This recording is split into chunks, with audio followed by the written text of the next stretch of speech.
इस कार्यक्रम के पुण्यार्चक हैं स्वर्गीय श्री विनोद कुमार जैन की पुण्य स्मृति में श्रीमती कुसुम लता Jain, Kapil Varsha Jain, Khushi, Sonvi, Vivaan, Vipul Deepti Jain, Harshit, Neerav. Company Benson polymers limited. Shrimati Neelu Sanjeev Jain Netaji, Samanvay Jain, Shrimati बीना जैन, अमित जैन, राहुल जैन, श्रीमती राशि जैन, शुभम जैन, आनंदपुरी, कानपुर।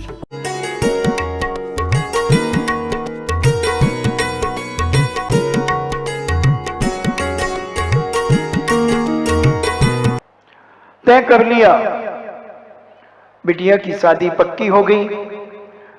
लकड़हारे ने कहा कि अब हमारा ये मित्र हो गया है सिंहराज, इसे भी हमें बुलाना चाहिए। और सिंहराज ने को पता चला कि मेरे लकड़हारे जो मित्र है उनकी बेटी की शादी है। अंदर ही अंदर सिंहराज प्रसन्न हो रहा है कि मुझे भी बुलाया जाएगा और मैं जाऊंगा, क्योंकि मेरे मित्र की बेटी की शादी है। और लकड़हारे ने निवेदन किया कि भाई आपको भी हमारी बेटी की शादी में आना है। सिंहराज बहुत नम्रता के साथ कहता है, बहुत विनय के साथ कहता है, हाँ हाँ क्यों नहीं, तुम्हारी बेटी यानी मेरी बेटी, आओ मेरे साथ। और गुफा में ले गया और गुफा में दोनों हाथों से उठाकर बहुत सारे आभूषण उस लकड़हारे को दे दिए, क्योंकि जब वो शिकार आदि खेल लेता था उनके आभूषण इकट्ठे कर लेता था। आभूषण दे दिए बहुत सारे। लकड़हारे को और प्रेम बढ़ गया, मित्रता बढ़ गई। और जब शादी पक्की हो गई, तारीख फिक्स हो गई, लकड़हारे ने कहा भाई अब मैं 4-5 दिन लकड़ी काटने नहीं आऊंगा, क्योंकि हमें सारा कुछ संभालना पड़ेगा और आप जरूर आइएगा हमारी बेटी की शादी में। हाँ हाँ मैं जरूर आऊंगा, मगर मैं अंधेरे में आऊंगा और तुम्हारे घर के पीछे वाले बाड़े में मैं रहूंगा और सब कुछ वहां से सुनूंगा और चुपचाप एक बार तुम्हारी बिटिया को देखकर मैं वापस लौट जाऊंगा। जब उसकी भाव पड़ेगी वो देखूंगा और जब विदा होगी वो देखूंगा और निकल जाऊंगा। लकड़हारे ने कहा ठीक है। और सिंह आया और पीछे खड़ा रहा।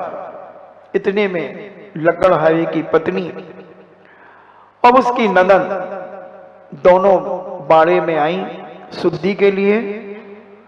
तो ननद कहती है सिंह खड़ा है, जल्दी आ जाओ। अरे ये सिंह है तो गीदड़ है, गीदड़। क्या बात करती हो, तो गीदड़ है, आ जाओ। और अपनी ननद को लेकर शुद्धि के लिए चली गई। उसी समय सिंहराज की आंखों से आंसू टपकने लगे और सीधे लौट करके वो जंगल चला गया। ना उसने विदा देखी ना भाव देखी, बहुत दुखी मन से गया, बहुत दुखी मन से। 5-6 दिन के बाद जब लकड़हारा पुनः लकड़ी काटने के लिए गया और उसने कहा कि तुम आए नहीं। बोले मैं आया था, मैंने तुम्हारी बिटिया को देखा है, बहुत सुंदर लग रही थी, 14 श्रृंगार किए हुई थी, आभूषणों से लदी हुई थी। मेरा मन कह रहा था कि एक बार उसके चरण तो छू लूं, मगर बड़े दर्द और वेदना के साथ कहता हूं और बहुत गहरी सांसें लेता है और फूट फूट करके रोने लगता है। क्या हुआ, क्या हुआ मित्र? बस तुम ये कुल्हाड़ी से एक घाव कर दो मेरे शरीर पर, ये कुल्हाड़ी मार दो मेरे शरीर पर। अरे कैसी बात करते हो, मैं कुल्हाड़ी मार दूं अपने मित्र को? अगर तुम कुल्हाड़ी नहीं मारोगे तो मैं तुम्हें खा जाऊंगा। कुल्हाड़ी मार दो मुझे।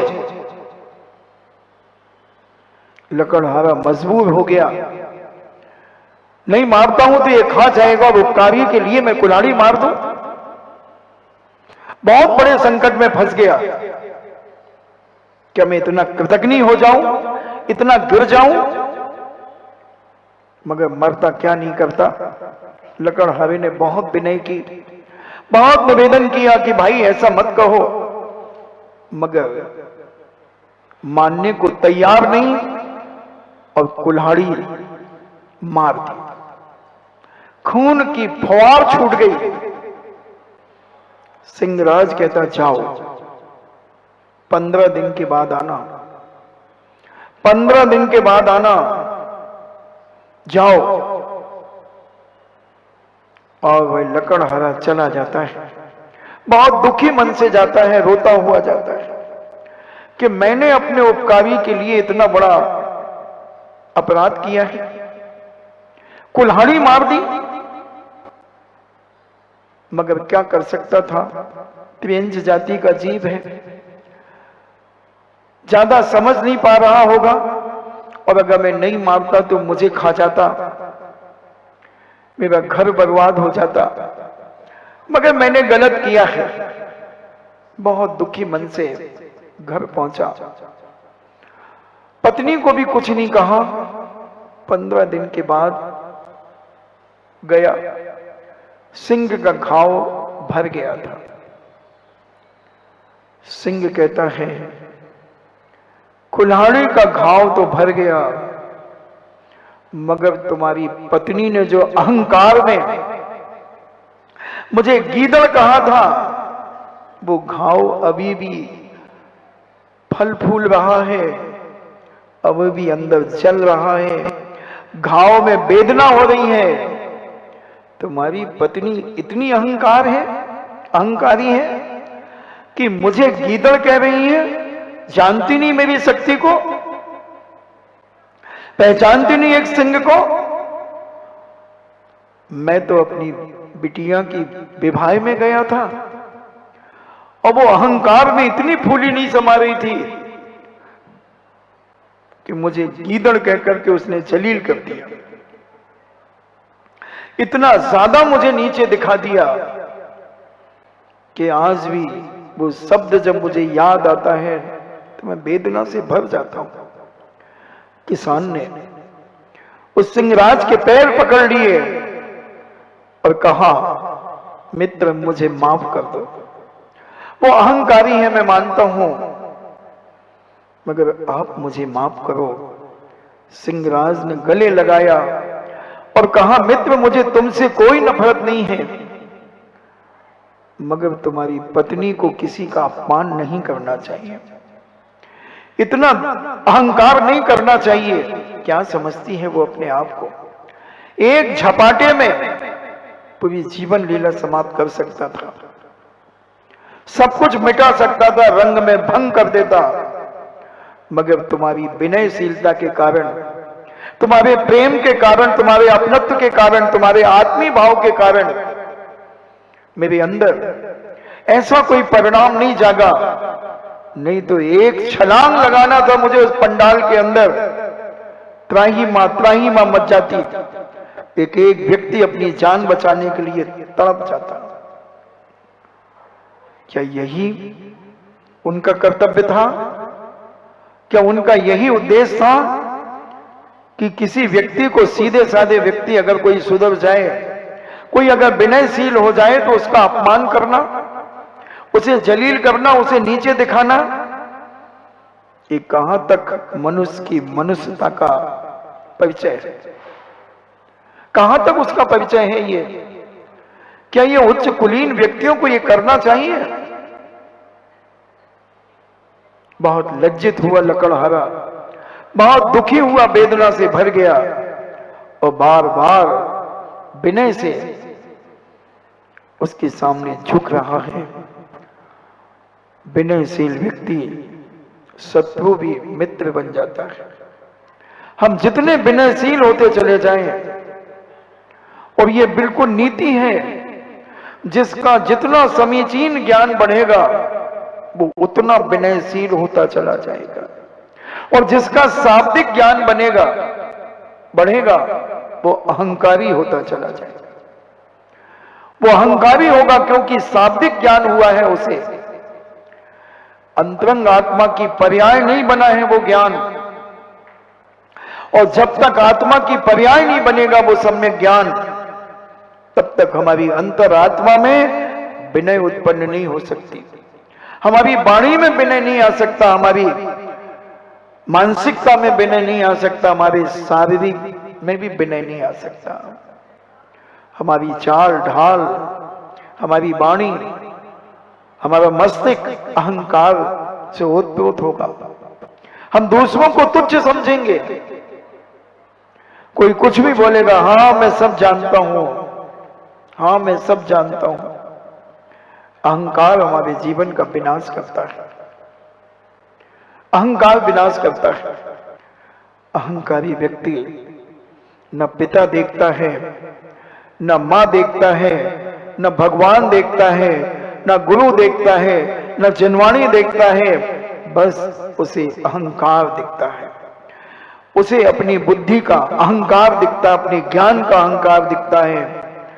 ऐसा व्यक्ति जीवन में दरिद्र हो जाता है, दरिद्र हो जाता है, दाने दाने के लिए मोहताज हो जाता है, एक एक कौड़ी कौड़ी के लिए तरस जाता है। बंधुओं, कितना भी ज्ञान क्यों ना हो जाए, अगर हमारे अंदर विनय नहीं है तो ज्ञान कब विलीन हो जाएगा कुछ पता नहीं चलेगा।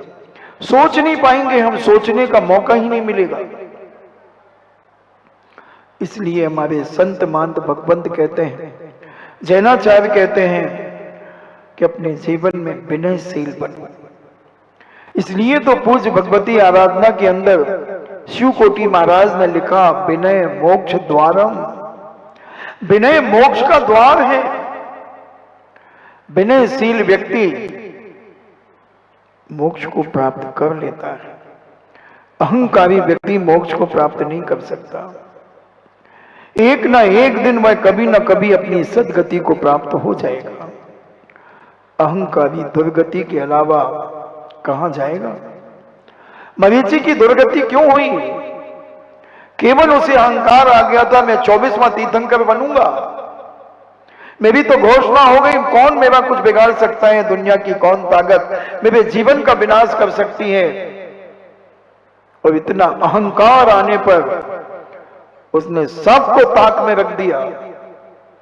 4000 राजाओं के साथ में दीक्षित हुआ, 4000 राजाओं के साथ दीक्षित हुआ और ढोंगी कह दिया आदिनाथ स्वामी को। धर्म के विरुद्ध चलने लगा, यज्ञ करने लगा, जिंदा जानवरों को यज्ञ में जलाने लगा। मेरे से बड़ा ज्ञानी कोई नहीं है दुनिया के अंदर। और जो कुछ मंत्र विद्या आदि उसने प्राप्त कर ली थी, उन मदनों के माध्यम से लोगों को दिखाने लगा, देखो मैं ये हाथी इस यज्ञ में डाल रहा हूं और ये हाथी देखो ये स्वर्ग जा रहा है, ये घोड़ा जा रहा है, देखो ये स्वर्ग जा रहा है। यज्ञों में इस प्रकार का दृश्य दिखाने लगा। वह अहंकारी अपना एक समूह तैयार करने लगा और बहुत सारे लोगों को तैयार किया। और उस अहंकार के कारण 363 मत उसने उत्पन्न कर दिए, क्रियावादी, अक्रियावादी, अज्ञानवादी आदि। और आज उसी का दुष्परिणाम, वो तो मुनि बनकर के मोक्ष चले गए, तीर्थंकर बनकर के मोक्ष चले गए, मगर आज उस अज्ञानता का, उस अहंकार, ज्ञान के अहंकार का दुरुपयोग जो उन्होंने किया, आज भी हमें भोगना पड़ रहा है। आज भी वो मिथ्यात लोग हमारे जैन कुल में जन्म लेकर भी मिथ्यात में जाकर के गाफिल हो रहे हैं, यहां वहां भटक रहे हैं, यहां वहां मस्तक झुका रहे हैं, यहां वहां पूजा पाठ कर रहे हैं, न जाने क्या क्या कर रहे हैं, कौन कौन से टोटके कर रहे हैं। बंधु, ये उसी अहंकार ज्ञान का दुष्परिणाम है। वो ज्ञान मिथ्या ज्ञान हो गया और उस मिथ्या ज्ञान के दुष्प्रभाव से आज क्या क्या गतियां हुई, क्या क्या दुर्गतियां हुई, मगर वो तो संभल गए वो तो समीचीनता में आ गए, मान को समाप्त करके स्वाभिमान जगाने लगे, मगर उसकी बू, उसकी दुर्गंध, उस अहंकार की बदबू आज भी बहुत सारे लोगों के अंदर प्रवेश कर गई है और मिथ्या ज्ञान को ही सम्यक ज्ञान मानकर अहंकार में फूले नहीं समा रहे हैं और मिथ्या मार्गों के उपदेश दे रहे हैं। साधु बनने के बाद भी राग विदेशी कुदेवों की पूजा करवा रहे हैं, स्वर्गीय देवताओं की पूजा करवा रहे हैं, यक्ष यक्षिणियों की पूजा करवा रहे हैं और अपने आप को ज्ञानी मान रहे हैं। अहंकार है ज्ञान का, अपने आप को आर्ष मार्गी कह रहे हैं और मिथ्या मार्ग का प्रचार कर रहे हैं, अज्ञानता का प्रचार कर रहे हैं, सम्यक मार्ग की उपेक्षा कर रहे हैं और उसके बाद भी अपने आप को त्यागी व्यक्ति मान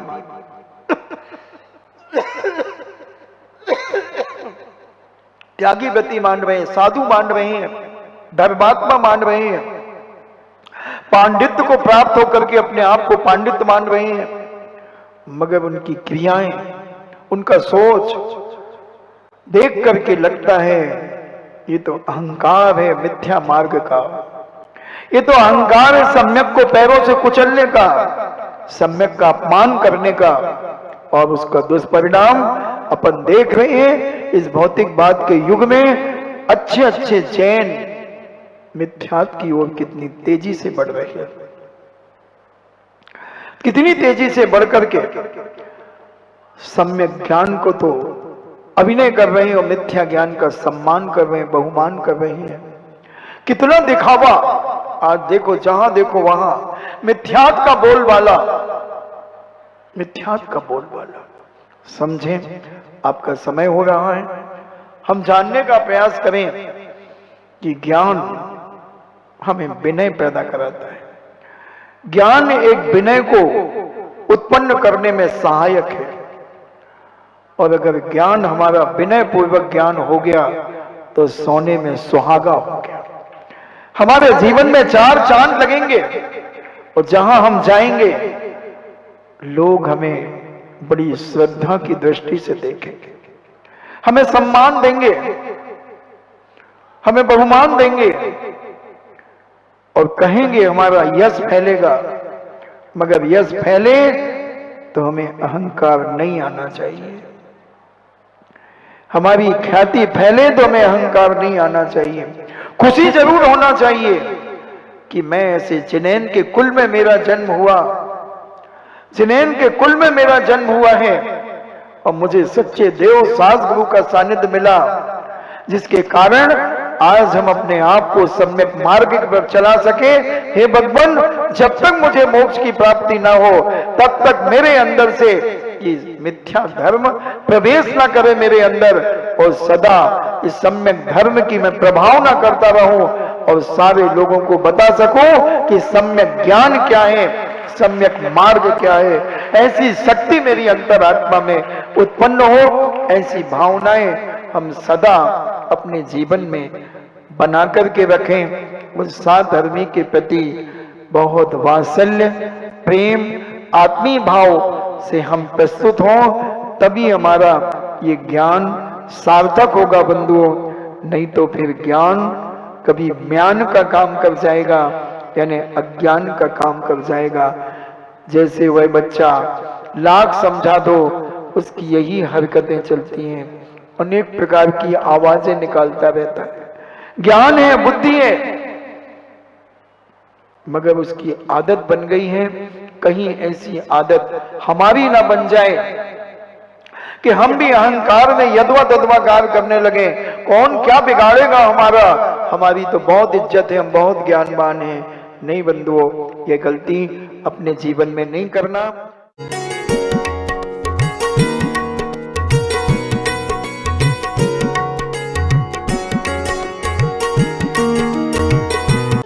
इस कार्यक्रम के पुण्यार्चक थे स्वर्गीय श्री विनोद कुमार जैन की पुण्य स्मृति में Shrimati Kusumlata Jain, Kapil Varsha Jain, Khushi, Sonvi, Vivaan, Vipul Deepti Jain, Harshit, Neerav. Company Benson polymers limited. Shrimati Neelu Sanjeev Jain Netaji, Samanvay Jain, Shrimati बीना जैन, अमित जैन, राहुल जैन, श्रीमती राशि जैन, शुभम जैन, आनंदपुरी, कानपुर।